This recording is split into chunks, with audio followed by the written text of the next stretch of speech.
Hello, everybody, and welcome to your golden ticket to success, freedom, and happiness. Maria came with you here today, and I am so over the moon to welcome Helenik Argyro. And she's an expert in inspiring and activating higher brain centers. Her AHA Intelligence Toolkit can help you to elevate your consciousness so that you can create and sustain an extraordinary life filled with bliss, passion, and splendor.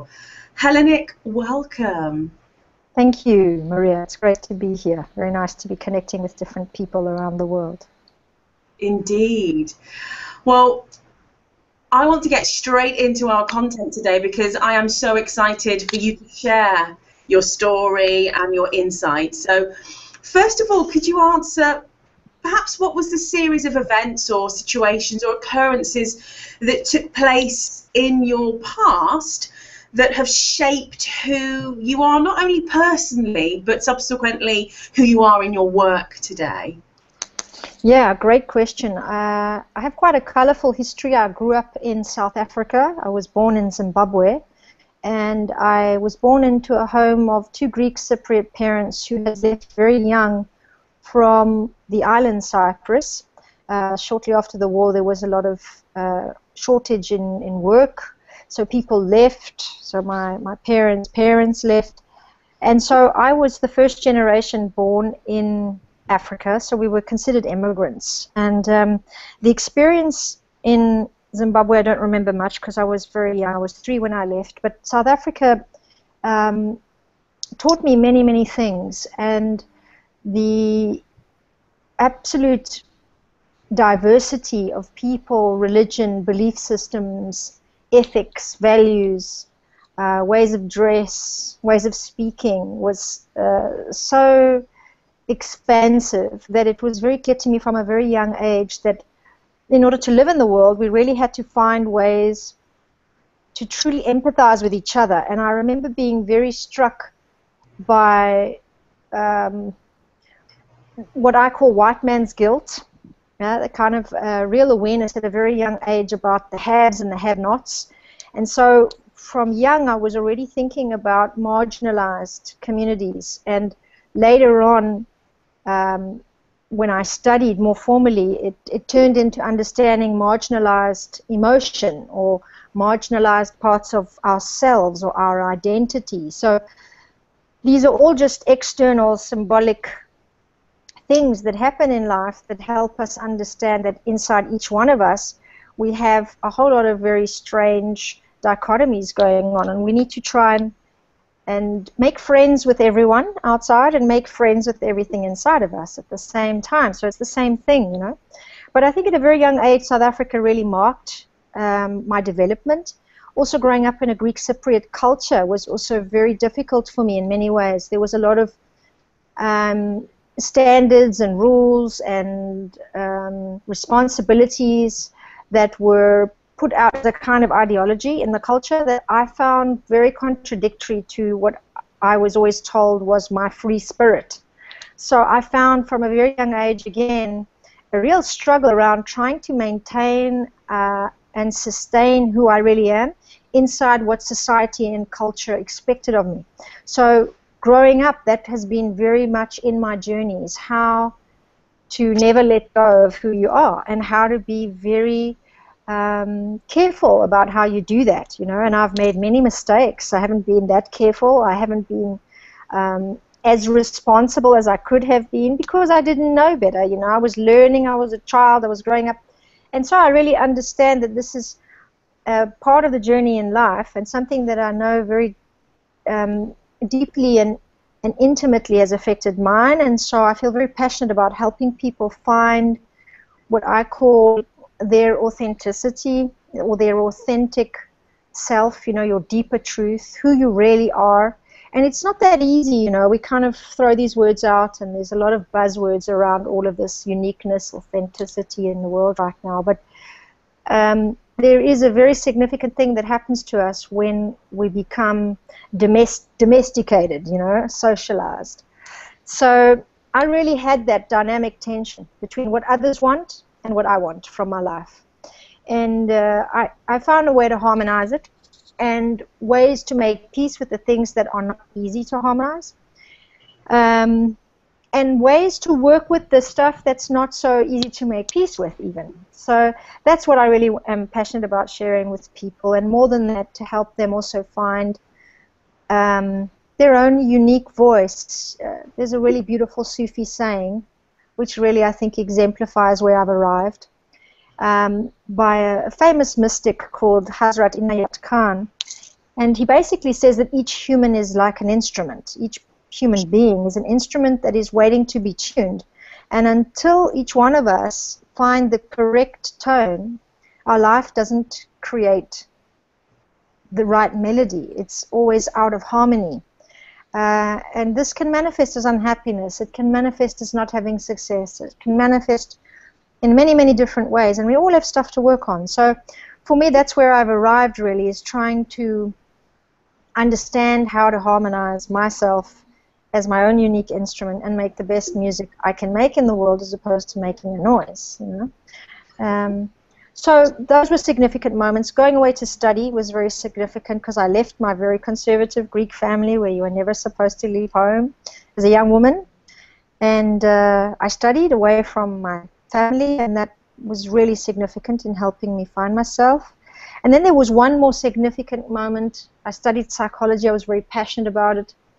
And when I started working in private practice, I had a very strange, surprising, very confronting level of anxiety that hit me after 2 years of private practice. And in fact, I set up my private practice amongst medical professionals who were psychiatrists, who were dealing with very severe cases. And it was in an area where there was a very old system, railway system, running through the town. So there was a lot of very poor, disadvantaged families living around that area, and a lot of them had been through multiple traumas in their life. So seeing them in therapy for me was such a disillusioning experience, because I realized that these people neither had the money, nor the time, nor the level of absorption, maybe even a level of intelligence, to begin to work long-term in therapy, to self-reflect, because we assess, you know, the criteria of someone to really do personal work. And these were never in place, and it was very disheartening for me that many people were out there in the world that had been severely hurt, and that therapy was never going to reach them. So I stopped working in psychology, and I ended up drumming. And I have a beautiful story about that, but I'll hold it for now, unless you want to know more. But I ended up drumming. I was going to ask you, I know you utilize many ancient practices and philosophies in your work today. Yeah. And I also know that you draw on them for your own personal enjoyment as well. But can you tell us a little bit more in detail about how those ancient practices, and I think you mentioned the drumming work as well, how can they help enhance somebody's life? Yeah, this is one of the most surprising jewels along the road that I found while walking my path. I never really expected to land up in this place, and that's what's so beautiful about it. But at the time, when I was living in South Africa, I would always hear percussion. It's very much part of the tribal custom, but a lot of people were modernizing. A lot of what we call black African people were modernizing, so the sound of drumming and the sound of drums was not that prevalent, really, unless people were doing tribal custom practices. But it just so happened that there was a movement, an interest in bringing West African drummers to South Africa, to Cape Town, where I was studying, and there was a cafe that was set up called the Drum Cafe. And these were professional drummers who had left their tribes and were traveling the world to spread the message of percussion and to be performance drummers. And it was there that I learned percussion, and then within the next year I began doing a lot of research, personal research online. There wasn't much, into what is rhythm actually for? Why does it exist in nature? Why do we have rhythm in the seasons? How do we breathe? How do we walk?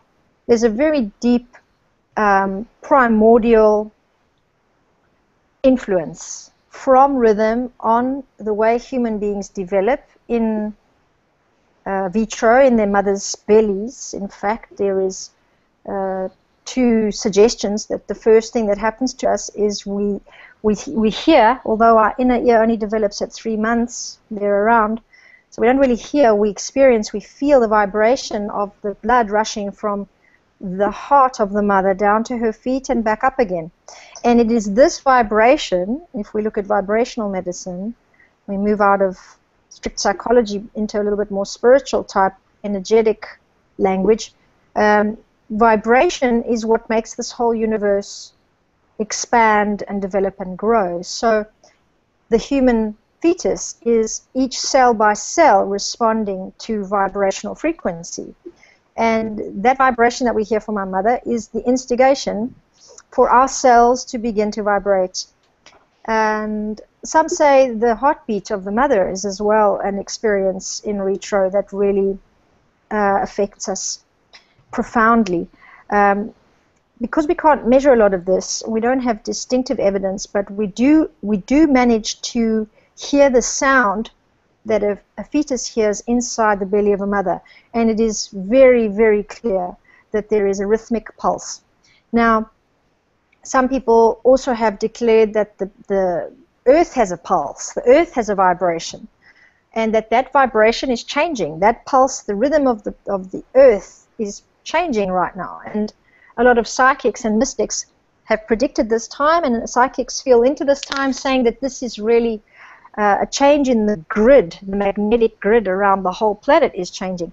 Now, when you're a drummer and you begin to create sound, you are actually using the laws of physics to use movement through the air, hit a surface, and then create a reaction. So it's through sound, through vibration. So when you start to really intend to connect with sound in this way, when you put intention with what you do, there is something very profound that starts to happen. You can use the sound as a catalyst to your intention, like you would when you speak to somebody. You're actually intending them to understand you, and so you use certain vibrations that we all call words. So drumming is a really profound tool that helps us to study, if we want to, specifically the way the universe is working, the way the laws of physics work. If we want to make it a little bit more light-hearted, we can just experience the drumming for the fact that it puts us back into rhythm, and it boosts the endorphins in the brain, synchronizes the hemispheres, and therefore gives us a state of ecstasy after certain amounts of time of playing. The mind is so concentrated it moves to alpha, potentially theta, and then it keeps your body integrated at such a level, like to play 8 beats per second continually, rhythmically. Your body gets so integrated that you're on a high. You're on a level of concentration that I would very easily thumbprint as a high, you know, and that's why people play music. But would you say that two questions? First of all, I studied psychology too. Would you say that this form of practicing or form of therapy, if you can use that word in this sort of way of drumming, is that perhaps a shortcut to accelerate people's progress and healing and well-being? How would you? Yeah, it's a great question, and it's something I'm wanting to do more formal study on. I do believe there may be very specific rhythms played very specific ways that can fundamentally accelerate brain development. This is what I'm hoping to study more formally in a PhD very soon. What we do know for sure now is that drumming definitely alters the brainwave states, and that ancient tribes, shamans, innately knew this, and that's why they used drumming, but not on its own, together with chanting and breathing. Again, there's now a layering of rhythm, which seems to be important. And in fact, when you practice that, like when you dance, I know you dance as well, Maria, so you know exactly what I mean. When you're connecting to the music and you're moving your body, there's already a level of synchronization there. So if you were to be listening to the music and an instrument and another instrument, and you had ways of synchronizing your body separately but integratedly to each of these, you would probably get something similar to what is called traditional African percussion. And that is 3 to 5 to 7 layers of rhythm that indicates that these ancient shamanic practices, or these tribes that use rhythm, percussion, rattles, they're engaging the brain on these different layers of rhythmic concentration, integration, and the brain is then moving into another state. So my supposition is that if we were to teach young children to play with both right and left hands equally, certain rhythms at a young age, and this is what the study is hoping to be on, that if we were to measure the way the brain is developing, I'm pretty sure it's going to be quite different to a child that doesn't do that. Why? Because we activate right and left hemisphere functions and we synchronize the brain. Most of us have a very underdeveloped right brain hemisphere. We actually are right-handed, meaning we use more the left hemisphere, and our whole world is geared more towards logical, analytical, information-based, chronological, A to B, not really intuitive, not really emotional style mental work. And this, I think, is a fundamental contribution to the imbalance we see in the world right now. So there's a lot to suggest that there's good ground here for some deep study on what is rhythm really doing and how can we use the body in different ways rhythmically to advance and accelerate development. Certainly because we get the state of ecstasy when we play. When you learn how to play a rhythm and you master it, it feels amazing. You feel as happy as you do when you're on the dance floor and you do a great move and someone is smiling because they just saw you do something wonderful, and then they clap for you, and it's mastery. And there's a great book called Mastery Through Achievement. That's why we all chase success, because we think that when we get it right, we'll feel good, And in some senses, life success is more difficult to get than a rhythm. But if you get the rhythm, you already plant in your mind, hey, I can do it. So what you're saying is it's brilliant, because if you take up some form of either to go into a space where someone else is drumming to benefit from the vibrational therapy, and you quite rightly said, I have taught dance for years, and a very kind of alternative type of dance, and just seeing how from the music and the movement, the combination of all of those high vibrating energies, it can absolutely be labelled really as a complement to any other form of therapy that somebody might be undertaking. And as you touched on success, what's your take on success? Because a lot of people, as you say, we sort of seek success, and we have a certain ideology or a certain idea of how it should look. What's your experience of success, happiness, and freedom?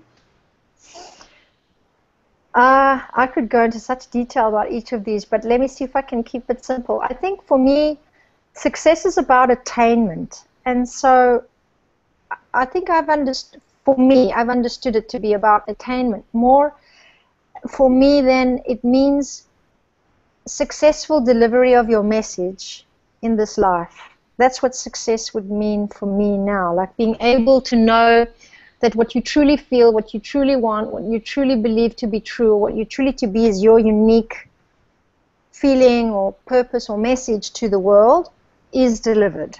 That would be for me success. Now, of course, there's many other levels to that. So having a sense of peace and being okay with wherever you arrive in life, I think is also a kind of success, because there's a great neurosis to this illusion that it's out there somewhere and I got to get it. But having gone quite deeply into these workings of the mind and how the mind sort of creates an illusion and how time and space work with that illusion in life to sort of keep us following this carrot that's dangling, that's never ever really going to be ours because someone's pulling it in front of us. is also something to watch for. So I think for me, success is finding some way to be at peace with the fact that you have arrived in whatever you find and feel is good enough for you. So self-defined. And having said that, discipline, happiness, freedom, all these other great, wonderful words, truth, sincerity, they all contribute towards experiencing success on some level.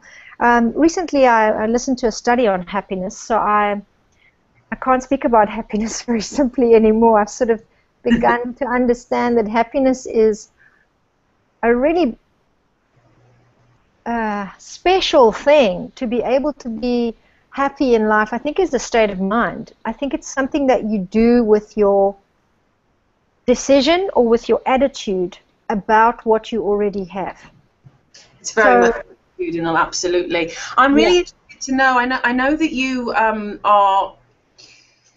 have been working with and still work with the area of manifestation to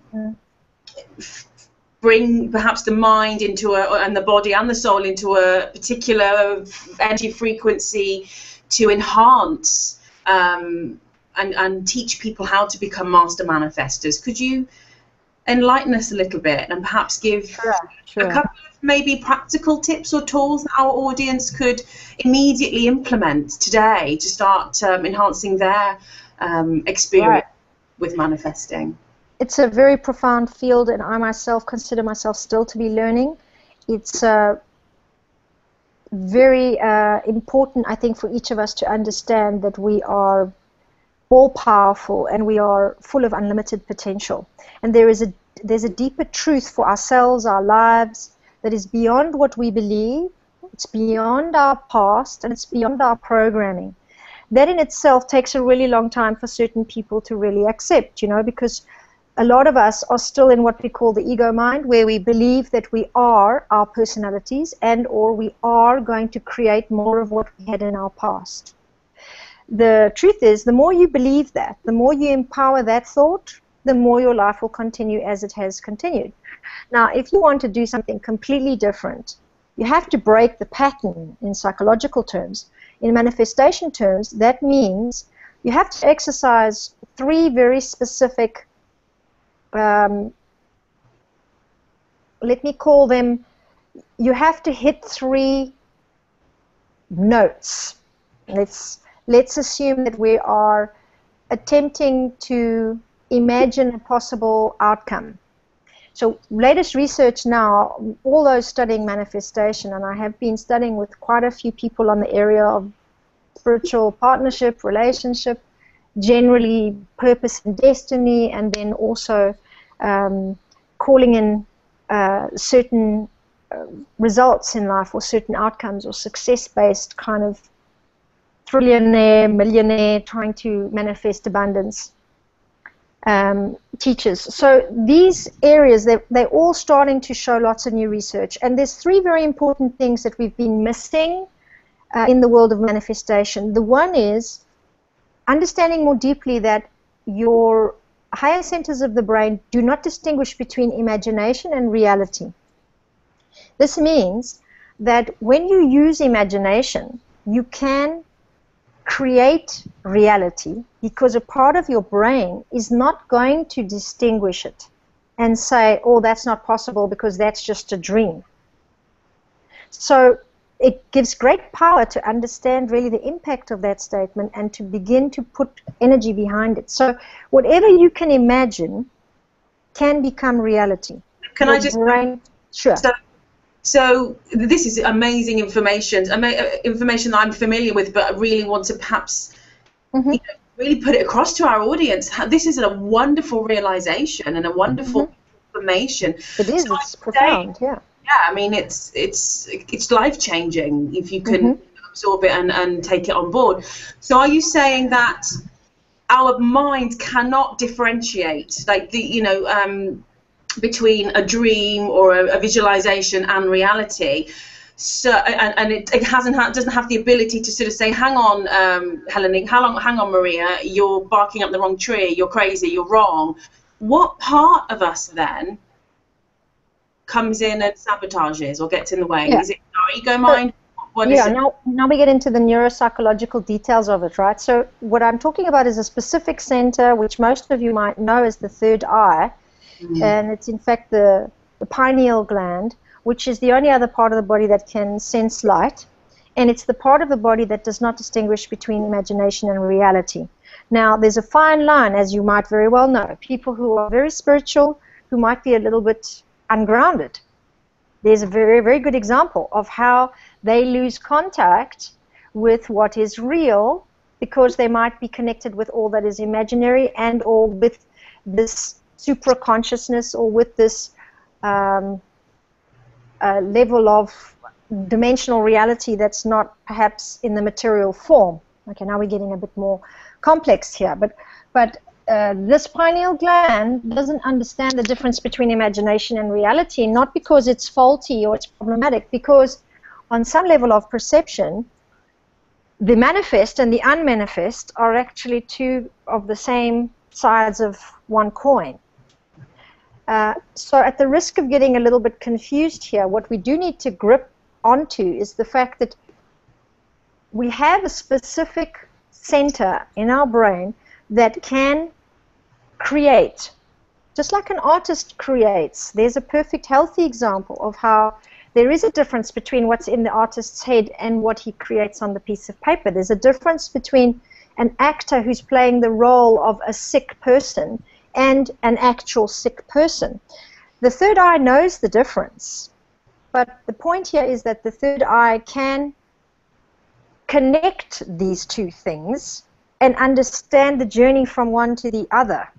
So this is one area of manifestation that we need to use to our benefit, meaning we have to be healthy and grounded enough to know that it is not in our manifested reality yet that we have a Lamborghini, but in our imagined reality, if we believe it to be possible and we imagine that we have a green Lamborghini as part of our manifestation exercise, we then have to hit the second note, which is we have to align with the kind of mental attitude, physical emotion, very important, the emotion, and the physiology of someone who owns a green Lamborghini in order for that green Lamborghini to finally arrive in our life. And it doesn't mean it's going to arrive immediately. You have to be a real guru of note to manifest really quickly like that.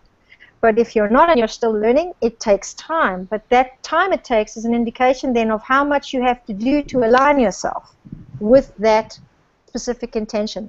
The third note we really need to hit is this very profound fact that's been coming out of a lot of heart math research. It's been coming out of people who are studying the brain. It's been coming out of a lot of work that people are doing now on happiness, on the state of happiness, and desire, and how all these desires keep triggering the brain into states of hope, into states of imagination. So out of all of this different research, what we are finding is that the third very important key is when you can feel what it is like to feel when you already have the thing that you have asked for or want, right? Now, these are three key areas which might not be that surprising to people, but establishing them in a daily routine and or finding ways to reach this level of awareness in the brain and to sustain it is really where my work has traveled to in the last few years, because I just discovered that drumming specifically quietens what you were asking, Maria, the limited belief system and or the ego state mind and or the programmed belief, the programmed thinking pattern that is essentially running in another state of consciousness which we call beta. So once you start drumming, you stop beta running and you get into alpha. So immediately the inner dialogue stops, because you can't drum and listen to your mind chat. It's impossible. You have to prioritize, so the brain chooses the sound. In fact, every time you hear your inner chatter, you miss a beat. And it gets so annoying after a while that you miss a beat that you eventually just stop listening to your brain saying, oh, you can't do that, you can't play, Oh, listen to that beat. How weird is that? Look what she's doing. She can hear what you're doing. You're not doing it right. This whole self-talk starts to subside like it does in meditation. So psychiatrists, when I started working with them with drumming, were calling this an active meditation, or they were calling it an active physical therapy, drumming. For really mentally ill people, it was considered a form of therapy that was allowing their body, their physical body, to align and rhythmically organize itself, but then also helping their mind to get into the here and the now.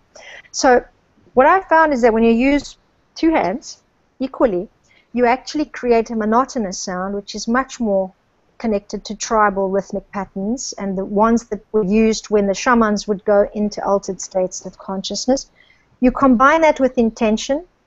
I've mixed it in with a very sacred concept that I have lots of respect for, which was from Aristotle, called the entelechy, which is the component that then helps your brain to imagine all this possibility that a part of you already has achieved, already has attained, prefer the word attained to achieve. And this helps you to externalize your desire, your intention, your wanting, your hope, which, by the way, has a much higher vibrational frequency than any other state of mind, hope. And then you start building a relationship between yourself and your desire, yourself and your imagination, therefore. And the drumming then helps you to keep that frequency and to be able to get into that state so that you can vision quicker and longer periods of time and deeper. And then you begin to set down what your intentions are. You come out of the visioning exercise and then you start having to do the real work, which is starting to discover what is the limiting belief. What are the experiences from childhood that you get stuck and trapped under? How are you going to reform those? How are you going to reframe them, to use a psychological term? And then, ultimately, that's meaning, how do we invent new ways of being?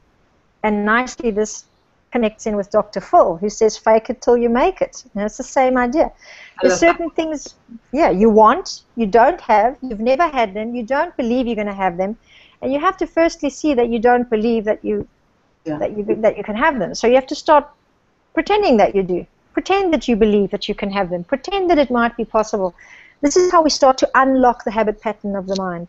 So Hellenic, for any of our audience today who are saying, well, I don't have access to this kind of work, I haven't got a clue where to start, could they just, start at home with something simple and in perhaps their meditation time, start to create a sound that is unique to them? Would it still work for them? Absolutely. And in fact, I'm offering a free gift with one of your other speakers. Sarah Klein will be sharing our introduction talk on a program that is a course that actually teaches you step by step how to develop certain breathing practices, how to integrate them together with playing on a drum into your morning ritual, which are going to develop these high centers, specifically working on the center of the brain where the hemispheres synchronize. And my rhythms there are specifically, if you do choose to do the course, the rhythms are specifically designed to synchronize the hemispheres so you can activate this center point. Over and beyond that, I'm going to be sending a free gift as well to the listeners, which is a nice introduction where you'll be given a 5-step process on how to expand your ability to be happy. This is a really important aspect because we can imagine and intend all kinds of things. You can meditate and reach a state of neutrality. But if you are in positive states and you're not absorbing them because of your past programming, it's really important to stretch that muscle. And a Harvard study recently has shown very specific steps that we can take daily to do that. So I'm going to be sharing that with your listeners, and I'm very grateful to let you know anything more you want through my website. You can email me there.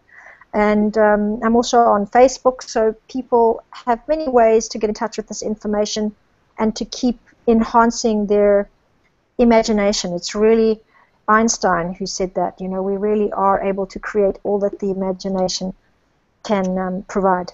Some beautiful and valuable gifts there. Thank you very much. Guys, you will be able to access that underneath this video, so all the links will be there for you.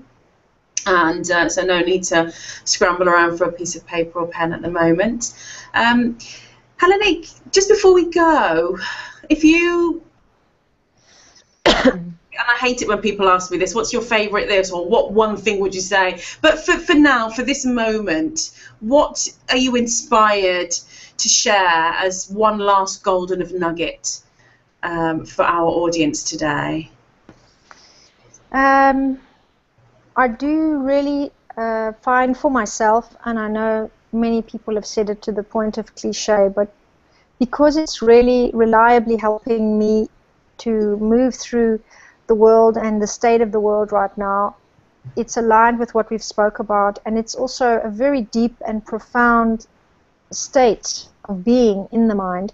I'm going to talk about gratitude as the last point, just to say that whenever there is a state of stuckness, or whenever we're a little bit despondent, or we're not feeling low, I encourage you to start the list and to go as long as you can with the list, and to go as general as you need to, and then as specific as you can with the list of all the things in your life that you are granted. And there's many ways to make this list very helpful, but I would really suggest that people maintain that practice continually, and then every now and again you need to change it because the brain gets equilibrated, and it's sort of, oh well, you know, I have all these things in my life, and I'm grateful. That's great. So every few weeks you may need to change the objective and look at what is it that you've really been given as an act of kindness in the day today. What is it that you've managed to progress on in your work? And so you can set very specific questions around your level of gratitude, and you begin to develop a very specific perception and a very specific way of appreciating your life that is one of the fundamental core muscles that we need in order to handle more happiness in life. We can only manifest more happiness if there's space for it to go. So if you're sitting with a lot of areas of the body that get stuck with something negative eventually, you know, might be happy for a while, but then it gets stuck with something negative. This is one technique that if you do it long term, you really will help yourself to reach that state much quicker and to be able to sustain it much more. That's my last note. Thank you so much. And it's been a pleasure. And if you're watching today, have fun with all that drumming, because I certainly will be implementing it into my morning practice. Hellenic, it's been a pleasure. Wishing you a bliss-filled rest of your day. Thank you. Thank you very much. Bye-bye.